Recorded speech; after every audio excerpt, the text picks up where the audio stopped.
D'emblée, et j'abonderai dans ce que vient de dire mon collègue Thomas Raymond, d'emblée je veux vous dire qu'en tant qu'élu responsable et usager de cette avenue, à vélo notamment, que je n'approuve pas cette délibération pour une seule et simple raison.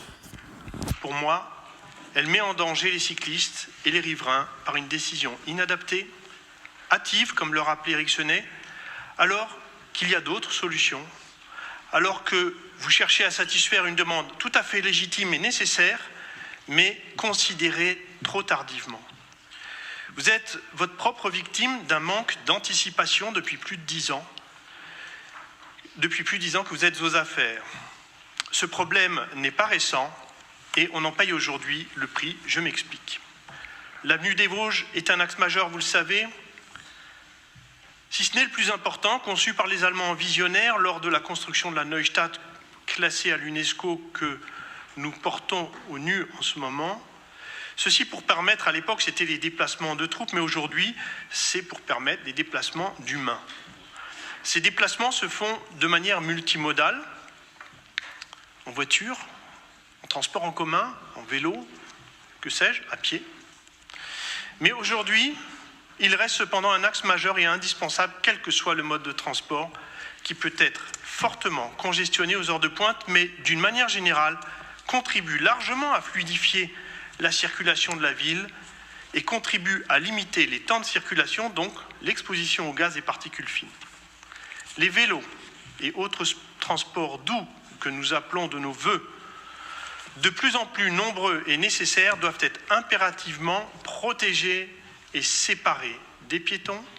Je reconnais devoir parfois utiliser par crainte mon vélo sur le trottoir, de manière à me protéger moi-même. Cependant, la solution que vous nous proposez de réduire de moitié les voies pour les véhicules particuliers, les bus, et j'insiste sur les véhicules prioritaires de police ou de secours, nombreux à emprunter cet axe puisqu'ils relient les hôpitaux du quartier Orangerie, je pense à la clinique L'Orangerie, je pense même à la clinique Sainte-Anne, je pense à Réna, parfois même, mais c'est plus loin, l'hôpital civil. Donc cet axe relie ces centres de soins à l'hôpital d'Aude-Pierre et d'Illkirch. Donc, et souvent de manière urgente, puisque ce sont des cliniques qui ne sont pas équipées de centres d'urgence et qui ne sont pas habilités à prendre en charge les urgences. Donc, ils seront fortement retardés dans leur mission, voire devront déborder sur ces nouveaux couloirs.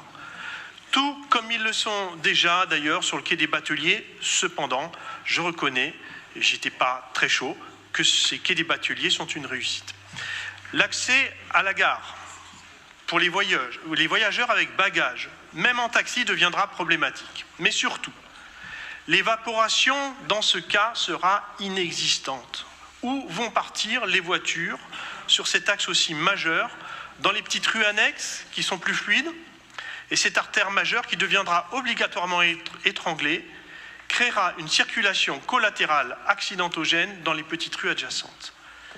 La solution des lignes blanches peintes au sol, du ripollinage, va-t-elle protéger les cyclistes face aux véhicules traversant le couloir cyclable pour sortir de stationnement ou risquant d'empiéter sur l'espace réservé aux vélos tant la promiscuité est aiguë en perspective des encombrements?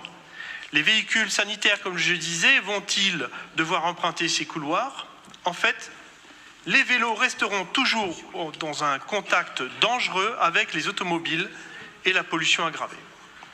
Il aurait été préférable, et c'est ce que vient de rappeler Thomas Raymond, monsieur le maire, d'anticiper le problème en créant à différents endroits de l'avenue des parkings permettant aux usagers de l'avenue des Vosges de stationner et ainsi de réaliser le même projet que l'avenue de la Forêt-Noire, continue et contiguë à l'avenue des Vosges, permettant alors aux vélos de traverser la ville d'ouest en est ou d'est en ouest, aller jusqu'à Kehl, maintenant bien connecté par le vélo. Vous aviez d'ailleurs imaginé et pensé à réaliser un parking relais place de Haguenau, ce qui aurait été une excellente chose pour que les gens qui viennent de l'extérieur de la ville y laissent leur voiture et utilisent alors des transports en commun qui peuvent être beaucoup plus petits que des bus ou des trams, comme les navettes électriques dont on parle beaucoup en ce moment de chez Laure, que nous aimerions bien voir dans Strasbourg et ses quartiers. Donc, ceci aurait été une belle anticipation. Une autre solution donc, dont vient de parler Thomas Remond, c'est de rendre les rues adjacentes, je pense à la rue Joffre et Foch, de les rendre à sens unique pour créer alors une voie cyclable qui permet aux cyclistes, parallèlement à l'avenue des Vosges, de remonter d'est en ouest cette avenue. L'évaporation, donc comme je le disais, des automobiles de l'avenue des Vosges ne manquera pas de se reporter vers l'avenue du Rhin, sursaturée, on vient d'en parler. Est-ce vraiment la bonne solution ? Je laisse à votre réflexion ces questions qui ne manqueront pas d'alimenter encore les débats, mais qui ne me semblent pas être bonnes. Je vous remercie.